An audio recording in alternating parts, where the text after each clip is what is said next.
Visit licensuraexams.com and try our samples completely free of charge. Psychoanalysis. Sigmund Freud was a neurologist who noticed that people with psychological problems were not treated consistently or often compassionately.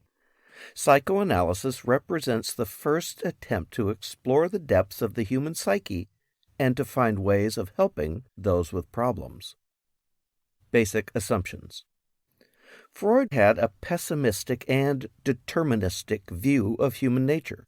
That is, humans are not naturally good, and that there are all sorts of outside forces in our lives that are making us the way we are.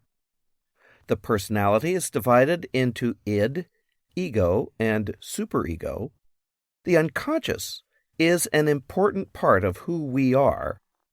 Anxiety is a big driver of how we react to the world, and much of psychoanalysis consists of looking to our past for clues of what's going on in our present.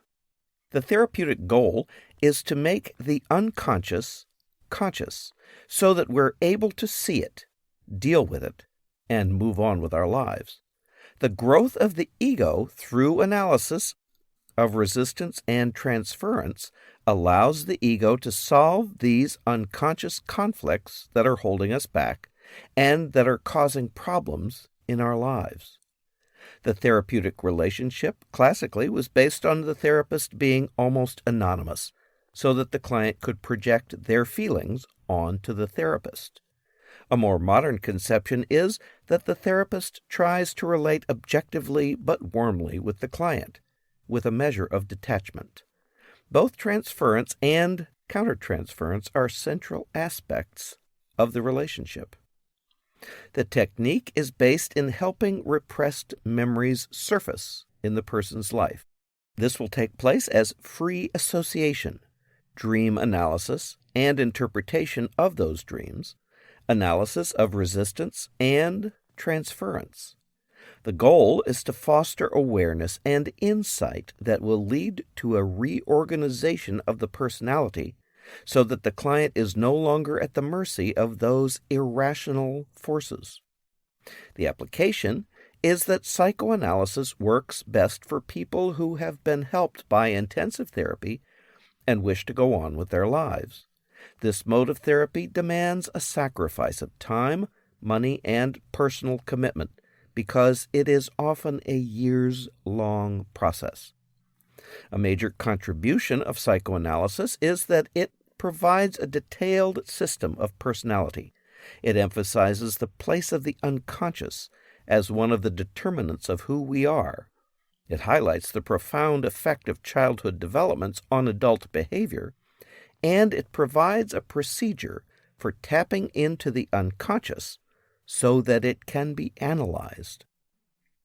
Some limitations are that psychoanalysis demands such a great amount of time and energy and money from the client that it's not really useful for a wide range of people. Another is that it's very limited in its use for crisis intervention due to its lengthy nature. Here are some key terms that you need to know regarding psychoanalysis. Abreaction. This is the emotional release resulting from recalling and reliving painful experiences, also called catharsis. Countertransference is the therapist's unconscious emotional response to a client that often results in a lack of objectivity. Ego. This is the part of the personality that's the mediator between the external reality and the demands that go on inside of us from the id. The electrocomplex is the unconscious sexual desire of the female child for her father.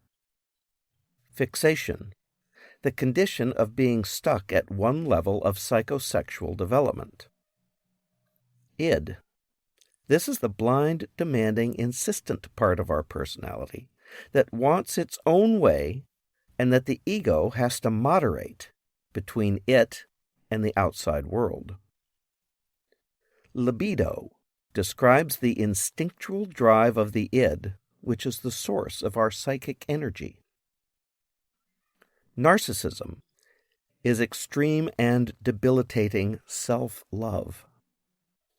Neurosis, any mental disorder caused by a past anxiety. The Freudian stages of psychosexual development.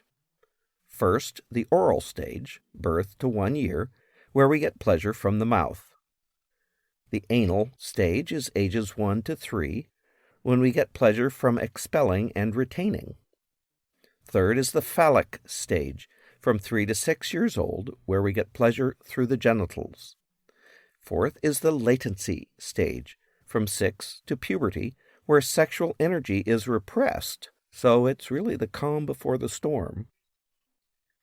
Stage 5 is the genital stage, puberty through adulthood, where we experience sexual maturation.